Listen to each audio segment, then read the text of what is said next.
నిన్ననే పులివెందల్లో జడ్పీటీసీ ఎన్నిక జరిగింది.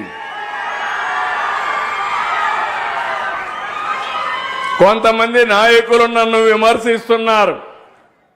అక్కడ ప్రజలు ఒక క్వశ్చన్ అడిగారు.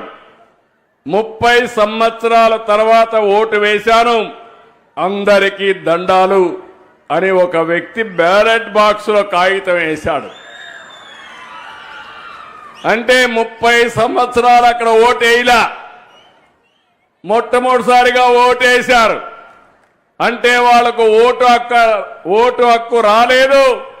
ఈ యొక్క 79వ స్వాతంత్ర దినోత్సవ సందర్భంగా వాళ్లకు స్వాతంత్రం వచ్చిందని మీ అందరికీ విజ్ఞప్తి చేస్తున్నా.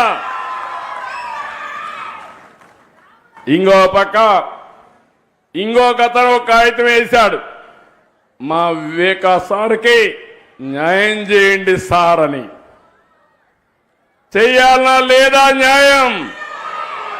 చెయ్యాలా లేదా న్యాయం? నాయకులు సమాధానం చెప్పండి.